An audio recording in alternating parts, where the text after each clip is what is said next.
ఎంత మొగోడైనా ముడ్డ సల్లబడ్డాక కింద పడాల్సిందే. ఇలాంటి చాలా ఉన్నాయి, ఇంకా దాచాం కుప్పలు కుప్పలుగా. Hello friends, welcome to our channel all in one film updates. ఈ రోజు రివ్యూ ఆఫ్ ద డే సైతాన్ web series starring by Rishi మరియు కామాషి అయితే ఈ వెబ్ సిరీస్ లో అయితే కలిసి నటించారు ఫ్రెండ్స్. అండ్ ఫస్ట్ ఎపిసోడ్ నుంచి లాస్ట్ ఎపిసోడ్ వరకు మీకైతే ఒక బెస్ట్ క్రైమ్ సిరీస్ అయితే చూసామని అయితే అనిపిస్తుంది. అండ్ స్టోరీ విషయంలోకి అయితే వెళ్తే ఫ్రెండ్స్, ఓపెన్ చేస్తే హీరో అయితే చనిపోయి పడిపోయి ఉంటాడు. అండ్ అక్కడి నుంచి అయితే హీరో అయితే ఫ్లాష్ బ్యాక్ అయితే చెప్పుకుంటూ వస్తాడు. హీరో మదర్ అయితే తన పిల్లల్ని పోషించుకోవడానికి అయితే ఒక పోలీస్ కి అయితే కీప్ గా అయితే ఉంటుంది. ఆ తర్వాత ఆ పోలీసుడు అయితే హీరో సిస్టర్ అయితే రేప్ చేయాలనుకుంటాడు. అప్పుడే హీరో మదర్ హీరో వచ్చేసి ఆ పోలీసుని అయితే చంపేస్తారు. ఆ తర్వాత హీరో అయితే జైలుకి వెళ్తాడు. కొన్ని సంవత్సరాల తర్వాత జైలు నుంచి తిరిగి అయితే వస్తాడు హీరో అయితే అక్కడి నుంచి అయితే నిజాయితీగా ఉండడం అయితే స్టార్ట్ చేస్తాడు. అంతలోపలే హీరోకి అయితే చెల్లి పెళ్లి అయితే ఖాయమవుతుంది. హీరో అయితే డబ్బుల కోసం అయితే దొంగతనం చేయాలి అని అనుకుంటాడు. ఆ తర్వాత జ్యువెలరీ షాప్ సేటు అయితే దొంగ కేసు పెట్టి అయితే హీరోని అయితే జైల్లో అయితే వేపిస్తాడు.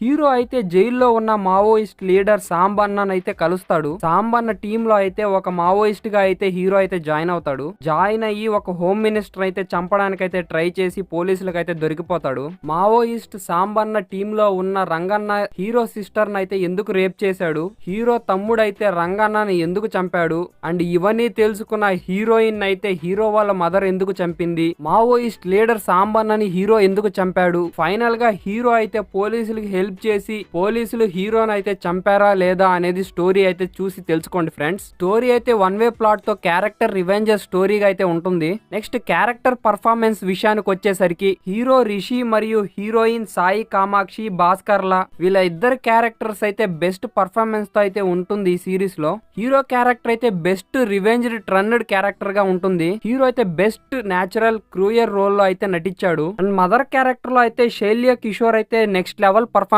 అయితే పర్ఫార్మ్ చేసింది. అండ్ ఈ సిరీస్ లో అయితే బెస్ట్ పర్ఫార్మర్ అయితే ఆమె. అండ్ మదర్ క్యారెక్టర్ లో అయితే ఒక బెస్ట్ ఎమోషనల్ కంటెంట్ ని పర్ఫార్మ్ చేయగలిగింది. అండ్ హీరోయిన్ ని చంపే సీన్ లో అయితే బెస్ట్ న్యాచురల్ క్లాసిక్ క్రూయాలిటీని అయితే చూపించింది. అండ్ సిస్టర్ క్యారెక్టర్ లో పర్ఫార్మ్ చేసిన దివ్యాని శర్మ కానీ అండ్ తమ్ముడు క్యారెక్టర్ లో జాఫర్ షాదిక్ కానీ వీళ్ళిద్దరు పర్ఫార్మెన్స్ కూడా మూవీకి అయితే చాలా అంటే చాలా ప్లస్ అయ్యాయి. మెయిన్ గా తమ్ముడు క్యారెక్టర్ అయితే నెక్స్ట్ లెవెల్. జాఫర్ షాహిద్ అయితే విక్రమ్ లో ఎలా చేశాడో ఈ మూవీలో అంతకు మించిన న్యాచురల్ పర్ఫార్మెన్స్ అయితే తీసుకురాగలిగాడు.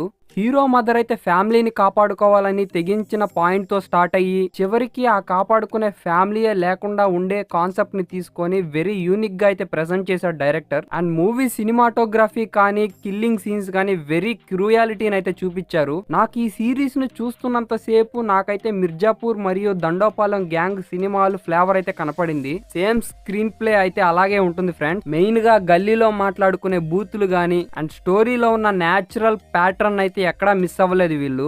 అండ్ ఈ సిరీస్ అయితే బాగుంది కానీ స్టోరీ అయితే అంత డెప్త్ పాయింట్ తో అయితే లేదు ఫ్రెండ్స్. అండ్ స్టోరీ అయితే వన్ వే ప్లాట్ తో అయితే స్టార్ట్ అవుతుంది. ఫ్యామిలీ ఎమోషన్స్ మీద ఫ్యామిలీని కాపాడుకునే దాని మీద ఈ పాయింట్ అయితే రన్ అవుతూ ఉంటుంది స్టోరీ లైన్. బట్ మూవీలో అయితే ఎమోషనల్ మదర్ సెంటిమెంట్ అయితే వర్కౌట్ కాలేదు కానీ మెయిన్లీ అయితే మదర్ క్రూయాలిటీని అయితే బాగా చూపించారు. మెయిన్లీ సమాజంలో ఒక ఒంటరి ఆడవాళ్ళు వాళ్ళ మీద ఉండే సమాజం ఎఫెక్ట్ ఎలా ఉంటుందో ఈ మూవీలో బాగా చూపించారు. మెయిన్ గా మహి రాఘవ్ తీసిన డైరెక్షన్ అయితే చాలా బాగుంది. అండ్ ఈ సిరీస్ లో అయితే బెస్ట్ డైరెక్టర్ పర్ఫార్మెన్స్ అయితే చూపించాడు ఫ్రెండ్స్. డైరెక్టర్ అయితే ఇంకా మదర్ సెంటిమెంట్ ని డెప్త్ గా అయితే చూపించుంటే సిరీస్ అయితే ఇంకా బాగా ఉండేది. ఓన్లీ తన మదర్ క్రూయల్ వరల్డ్ లో ఎలా పెంచింది అనే పాయింట్ ఒకటే తీసుకున్నాడు డైరెక్ట్. అండ్ మహి రాఘవ్ అయితే నేను ఈ సిరీస్ తీశారంటే నమ్మలేకపోయాను. సేవ్ ద టైగర్స్ గానీ యాత్ర మూవీ తీసిన డైరెక్టరే దీనికి డైరెక్ట్ చేశారు. అండ్ ఇలాంటి కల్ట్ రాయల్ క్రూ సిరీస్ అయితే తీస్తాడని నేనైతే ఎక్స్పెక్ట్ చేయలేదు friends. And music background score అయితే మూవీకి అయితే బాగా ప్లస్ అయింది ఫ్రెండ్స్. అండ్ ఓవరాల్ గా ఈ వెబ్ సిరీస్ అయితే బాగుంది ఫ్రెండ్స్. బ్లడీ రా క్రూయల్ వెబ్ సిరీస్ చూడాలి అనుకునే వాళ్ళకైతే ఈ వెబ్ సిరీస్ అయితే రైట్ చాయిస్ ఫ్రెండ్స్. బాలీవుడ్ లాగా బ్లడీ మర్డర్ క్రూయల్ సిరీస్ అయితే తీయాలని చెప్పి టాలీవుడ్ లో కూడా ఈ సిరీస్ తో స్టార్ట్ అయితే చేసినట్టున్నారు ఫ్రెండ్స్. అండ్ ఈ బ్లడీ క్రూయల్ మర్డర్ సిరీస్ కి అయితే నేను ఇచ్చే రేటింగ్ వచ్చేసి 3/5 అయితే ఇస్తున్నాను ఫ్రెండ్స్. ఈ వెబ్ సిరీస్ లో అడల్ట్ కంటెంట్ ఉంది కాబట్టి వాచ్ అలోన్ ఫ్రెండ్స్. వీలైనంత వరకు ఒంటరిగా అయితే చూడండి ఫ్రెండ్స్. అంతే ఫ్రెండ్స్, ఈ వీడియోలో నెక్స్ట్ న్యూ వీడియో రివ్యూతో అయితే మిమ్మల్ని అయితే కలుసుకుంటాను. Until then bye friends. Inside lane, missing exits, glued to the pavement. Between the lines, I keep my gaze straight ahead as the last stop flies